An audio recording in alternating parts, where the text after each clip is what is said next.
Hello students, welcome to this class 6, English 1. Chapter 13, we shall study about the story of a selfish giant. हम स्वार्थी दानव के बारे में पढ़ेंगे। वह एक जायंट था जिसको हम दानव बोलते हैं। वह बहुत ही स्वार्थी था। बच्चों उनसे बहुत ही डरते थे क्योंकि उनके पास एक सुंदर गार्डन था जिसमें सभी प्रकार के पेड़ पौधे लगाए गए थे। वे मौसम के अनुसार फल फूल देते थे और बच्चे उसके गार्डन में आकर खेला करते थे।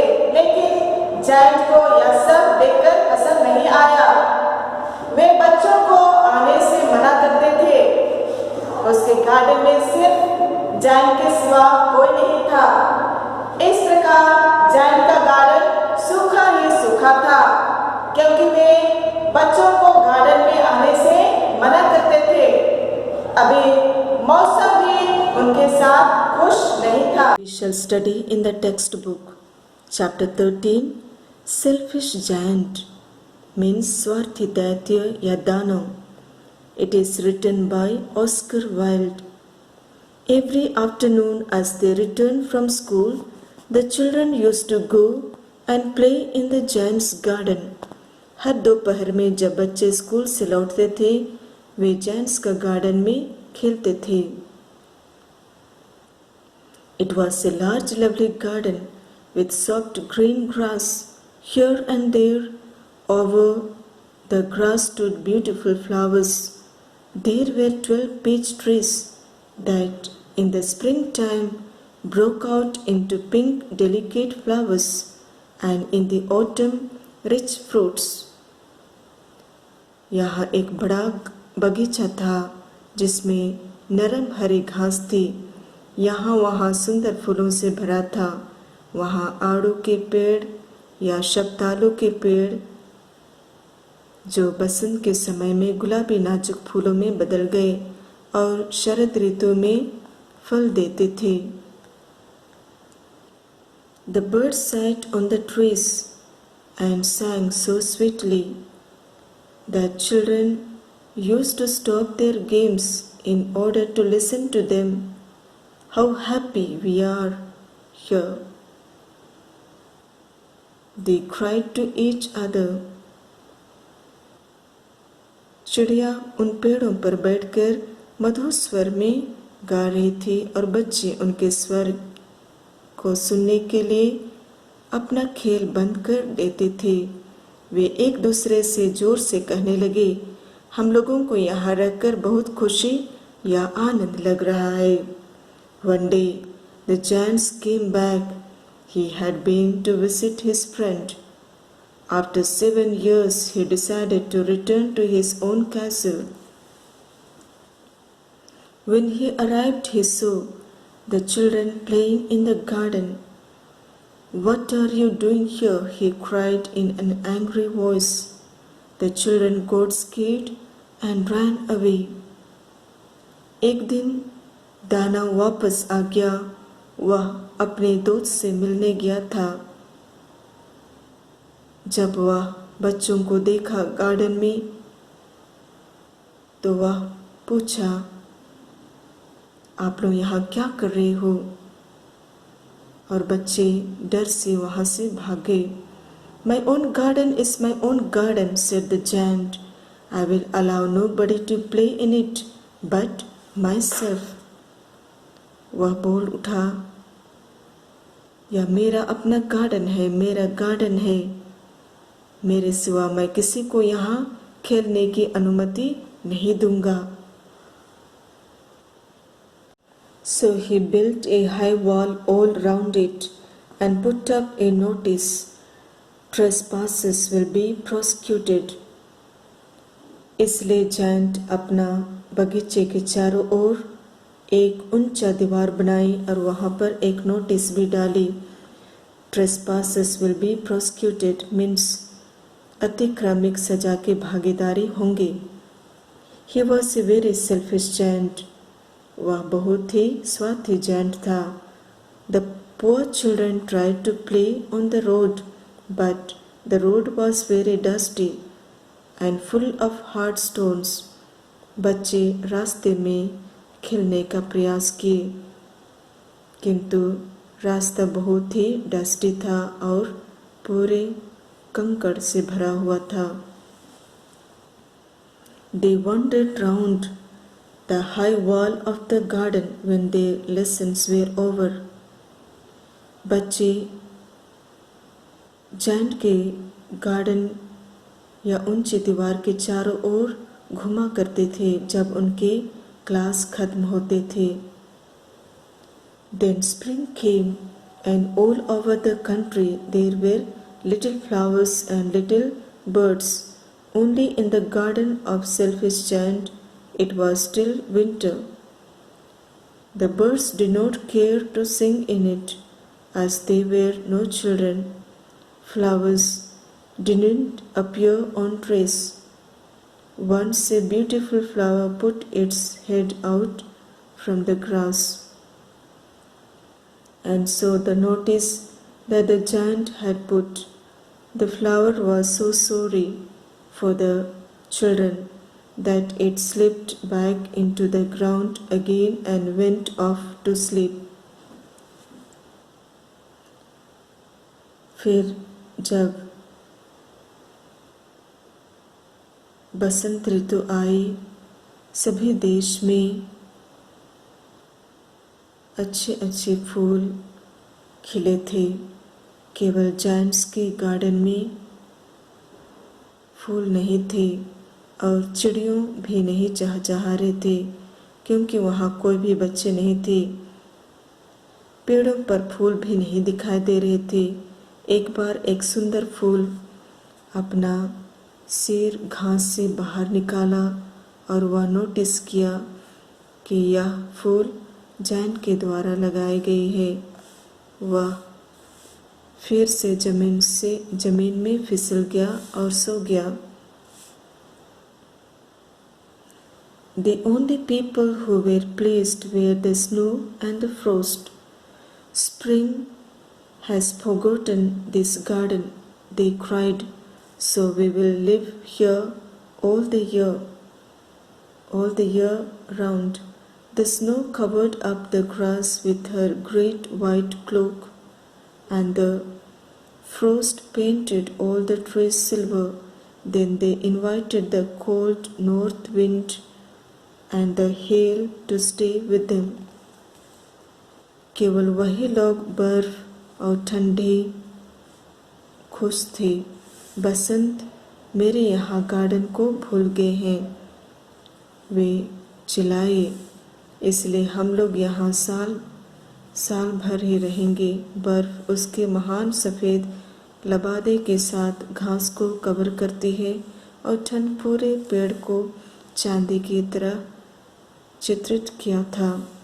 I do not understand why the spring is so late this time, said the selfish giant as he looked out at his cold white garden. जैसे ही वह बाहर की ओर अपनी ठंड सादा गार्डन को देखा, वह अपने आप बोल उठा, मुझको समझ में नहीं आ रहा है कि क्यों यह समय बसंत ऋतु लेट कर रहा है. But the spring never came, nor the summer. The autumn gave golden fruit to every garden, but not to the giant's garden. He is too selfish, said the autumn. So it was always winter there, and the north wind, and the hail, and the frost, and the snow danced about through the trees.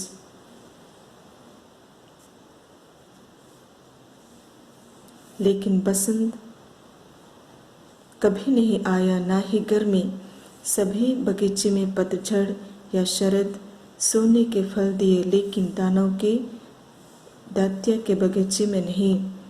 पतझड़ कहा, वह बहुत स्वार्थी है, इसलिए वह हमेशा ठंड और उत्तरी हवा और ओला,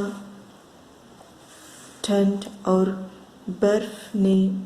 बर्फ के पेड़ों के चारों ओर नृत्य किया. वे सभी जैसे उत्तरी हवा, ओला और बर्फ ये सभी मिलकर पेड़ों के चारों ओर नृत्य करने लगे। One morning the giant was lying awake in bed when he heard some lovely music. A little bird was singing outside his window. एक सुबह जब दानव बिस्तर में सो रहा था, उसने कुछ मधुर संगीत सुना। एक छोटा पक्षी अपनी खिड़की के बाहर गा रहा था। It was so long since he had heard a linnet sing in his garden that it seemed to him to be the most beautiful music in the world.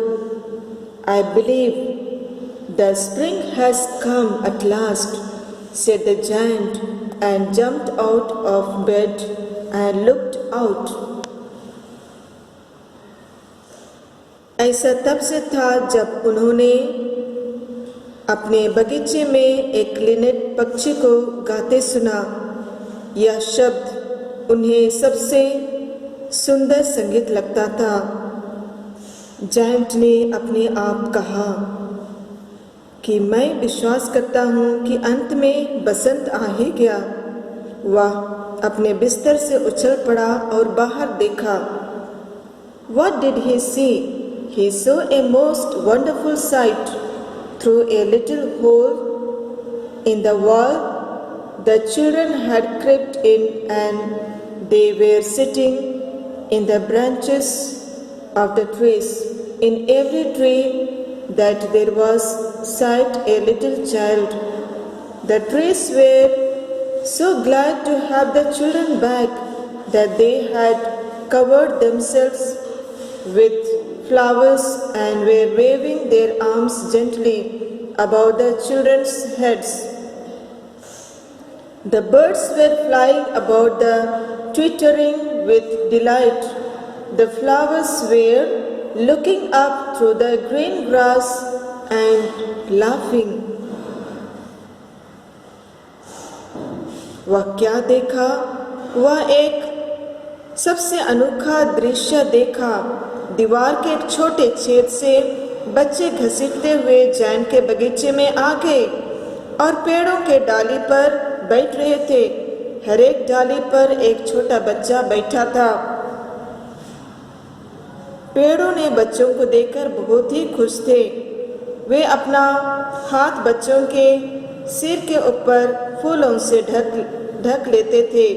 पक्षियां भी उड़ते हुए खुशी से चहचहाना शुरू किए। फूल सभी हरी घास को देखते हुए हंस रहे थे। Next paragraph.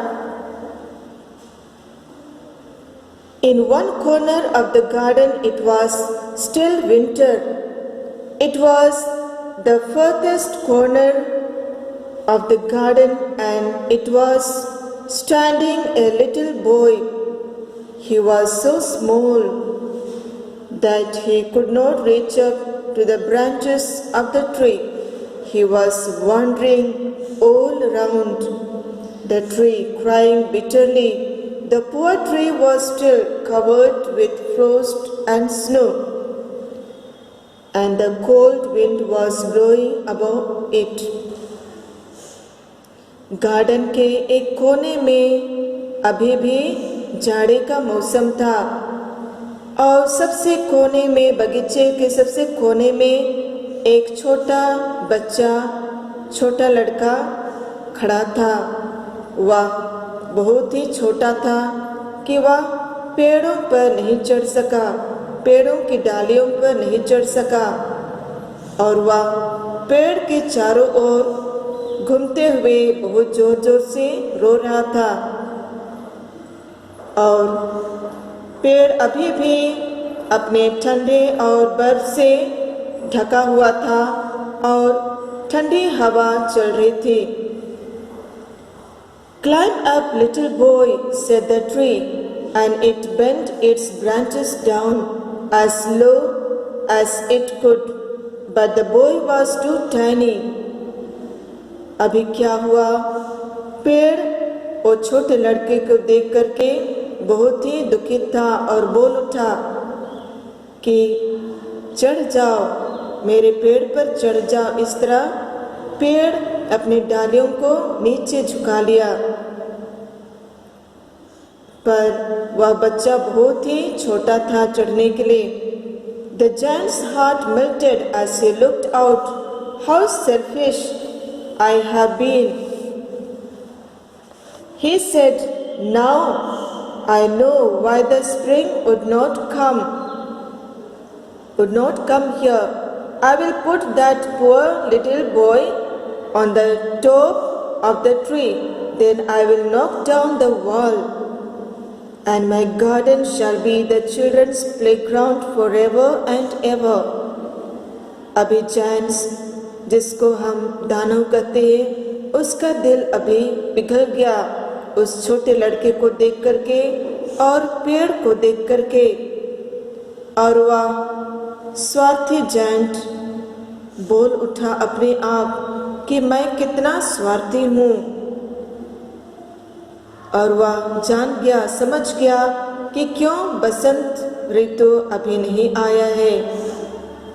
और वह उस छोटे लड़के को अपने कंधे पर उठाकर पेड़ में बैठा दिया और बोल उठा, फिर मैं इस दीवार को तोड़ दूंगा और यह गार्डन और यह बगीचा हमेशा और हमेशा के लिए बच्चों का खेल का मैदान होगा।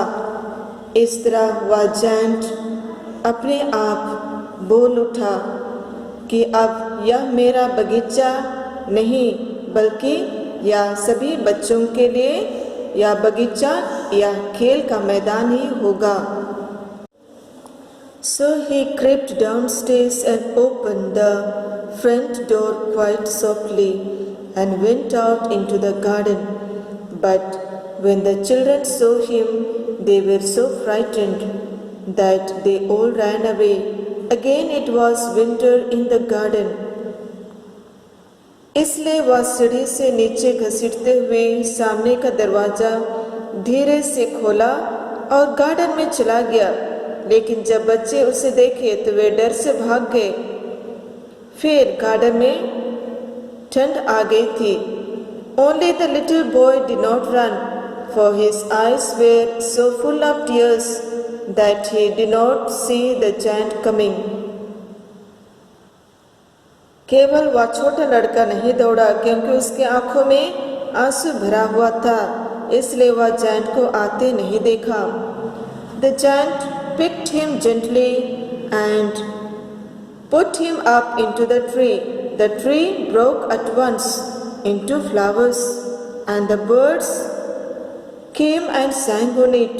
The little boy stretched out his 2 arms and flung them round the giant's neck and kissed him. When the other children saw that the giant was not wicked any longer, they came running back. With the children came the spring. Giant सावधानी से उस बच्चे को उठाकर पेड़ में रखा। तुरंत पेड़ों में फूल फूट गए और चिड़िया गाना गाने लगे। वह छोटा लड़का अपना दोनों हाथों को फैलाते हुए जायंट को गले लगाया और उसका चुम्बन किया। जब दूसरे बच्चे उन्हें देखे कि जायंट अभी दुष्ट नहीं है, वे दौड़ते हुए उनके पास आए। बच्चों के साथ बसंत भी आ गया। It is your garden, little children, said the giant, and he took a great axe and knocked down the wall. अब जायंट बच्चों से कहते हैं कि यह गार्डन आप लोगों का है, और वह एक बड़ा कुल्हाड़ी लेकर के दीवार को गिरा देता है। All day long the giant played with the children. In the evening, when the children were leaving, the giant asked the children, "But where is your little companion whom I put on the tree? The giant loved him the best because he had kissed him. Giant अब पूरा दिन भर बच्चों से खेला करते थे। शाम के समय जब बच्चे वापस लौट रहे थे, जायंट उनसे पूछा कि वह छोटा दोस्त कहाँ है जिन्हें मैं पेड़ पर रखा था, जिन्हें मैं सबसे अधिक प्यार करता हूँ क्योंकि वह मुझे चुम्बन किया था। We don't know, answered the children. He has gone away. बच्चे उनसे उत्तर देते हैं कि हम नहीं जानते हैं, वह चला गया। You must tell him to come here tomorrow. आप लोग उन्हें बोलिएगा कल आने के लिए, said the giant. But children said that they did not know where he lived. लेकिन बच्चे उत्तर देते हैं कि वे नहीं जानते कि वह छोटा लड़का कहाँ से आता है, कहाँ रहता है। They had never seen him before. The giant felt very sad. वे उन्हें कभी नहीं देखे थे पहले। फिर जायंट बहुत उदास हो जाता है। Every afternoon when school was over, the children came and played with the giant, but the little boy whom the giant loved was never seen again. The giant was very kind to all the children, yet he longed for his first little friend. प्रतिदिन दोपहर जब बच्चों का school हो जाता था, बच्चे giant के साथ खेलते थे, लेकिन वह छोटा लड़का जिन्हें जायंट प्यार करते थे वह कभी नहीं देखा गया। जायंट सभी बच्चों से प्यार करते थे, फिर भी वे पहले छोटे दोस्त को देखने के लिए तरसते थे। Years went over and the giant grew very old and feeble. He could not move about too much anymore, so he sat in a huge armchair and watched the children at their games. I have many beautiful flowers, he said, but the children are the most beautiful flowers of all. साल बीतते गए और giant बहुत बूढ़े और कमज़ोर होते गए। वह बहुत अधिक चल फिर नहीं सकते थे, इसलिए वे एक आम चेयर पर बैठा और बच्चों को अपने खेल में देखता रहा। उन्होंने कहा, मेरे पास कई सुंदर फूल हैं, लेकिन बच्चे सब फूलों में से सबसे सुंदर हैं। Next paragraph. One winter morning he looked out of his window as he was dressing. Suddenly he rubbed his eyes in wonder. In the furthest corner of the garden was a tree covered with lovely white flowers. Its branches were all golden and silver fruit hung from them. Underneath the tree stood the little boy he had loved. एक जाड़े की सुबह में उसने अपनी खिड़की से बाहर देखा। जब वह ड्रेसिंग कर रहा था, अचानक उसने आश्चर्य में अपनी आंख मल दी। गार्डन के सबसे दूर कोने में एक पेड़ जो सफ़ेद फूलों से ढका हुआ था। उस पेड़ के सब डालियों में सोने और चांदी के फलों से झूले हुए थे। पेड़ के नीचे वह छोटा लड़का खड़ा था जिससे उसने प्यार किया था। The giant ran into the garden in great joy. He went near the child and saw prints of nails on his palms and feet. The giant angrily asked, "Who has dared to hurt you?" Giant बड़ी खुशी से garden में दौड़ा। वह बच्चे के नज़दीक गया और उसकी हथेली और पैरों पर नाखूनों के निशान देखे। जायंट गुस्से से पूछा, किसने तुम्हें चोट पहुंचाने की हिम्मत की है? The child replied, "Don't worry, these are the wounds of love." The giant was surprised at the answer and asked, "Who are you?" The child smiled at the giant and said to him, "You let me play once in your garden. Today you shall come with me to my garden, which is paradise." बच्चा उत्तर में कहता है giant से, "चिंता मत कीजिए, ये सब प्यार का जख्म है।" जायंट उसके उत्तर सुनकर आश्चर्यचकित रह गए और पूछा, "आप कौन है?"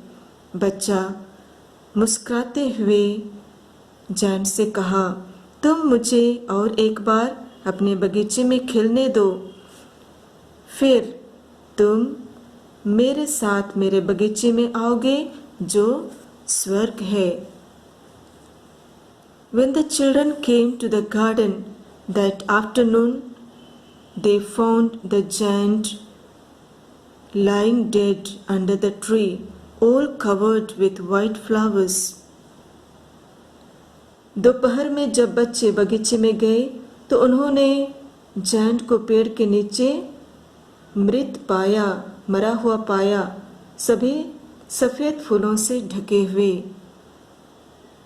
बच्चों, इस तरह हम लोगों का यह लेसन समाप्त होता है।